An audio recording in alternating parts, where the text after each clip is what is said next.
Because, yes, when we come down to the basics, what is debt? Debt is a promise to deliver money. Money is debt, debt is money. In other words, when we say money is debt, you don't hold it in paper cash, you hold it in a debt instrument when you're holding money. And a debt instrument is a promise by the government to give you money. And so... yes. Money is debt and debt is money. You don't hold money, but they pay you in... Makes sense. You know, I'm listening to Ray Dalio's on the Great Wealth Transfer and Rising Internal Conflict, trying to make sense of what old Grandpa Ray is telling me. I'll tell you, I love old Grandpa Ray. You know, he's just like all those other nice financial people, telling you what he thinks, especially when it costs him money. Which is probably good, because last time I called Bridgewater, they wouldn't take my money anyway. They wouldn't even return my calls. Not sure what's going on with that. You know, he is very negative on US bonds in this video.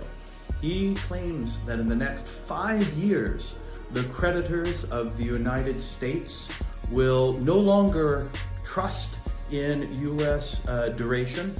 And I guess that by that, he implies that I should not be buying bonds.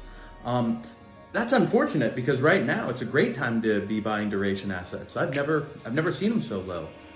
You know, we had a 50% drop in the value of long-term bonds. Do you imagine if we had a 50% value loss in the stock market? Man, people would be pulling out the stops.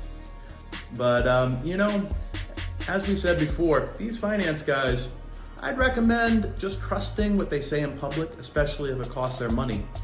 You know, it's very, it would be odd, wouldn't it, if one of them were to go out and say, sell all your bonds, while they're going out and buying them, but it would probably make them money.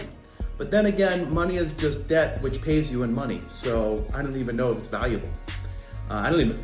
Lord knows, I mean, debt that's money, that's debt, you know. And the other interesting thing about it is he said it's the central bank that makes the money.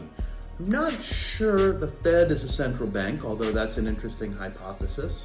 It seems as though they work a little bit different than other central banks. But yeah, I think that he brings up a good point, and a very interesting point, that that apparently gold was the original money.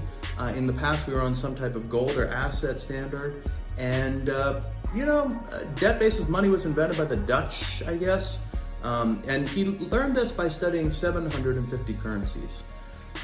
What I find kind of profoundly interesting is not the fact that he said the US will five in 5 years, not the fact that gold used to be money before debt was money. I guess not counting the Hammurabi Code, Egyptian culture, tally sticks, my bar tab, prostitution. In all those, except for those cases, you know, he's got an interesting point about gold and hard assets and your house being money. But you know, none of that was really interesting to me. What was interesting is he said these things come to an end when they borrow a large amount of money or there's an internal conflict. And honestly, my reading of history is that world reserve currencies end when you lose the war. And maybe that's just the climactic event that marks the end of it. But I think that looking at those 750 currencies that failed, I think he'll find contemporaneous to the loss of their sovereign currency, it was the war that they lost. It is possible that we could see the end of the US military in a giant war, but I find it telling that that's not what he mentioned. He talked about our internal troubles and a large amount of money in the next 5 years causing the creditors of the United States to stop buying bonds. Anyway, just something to think about. Finance people, trust what they say, not what they do.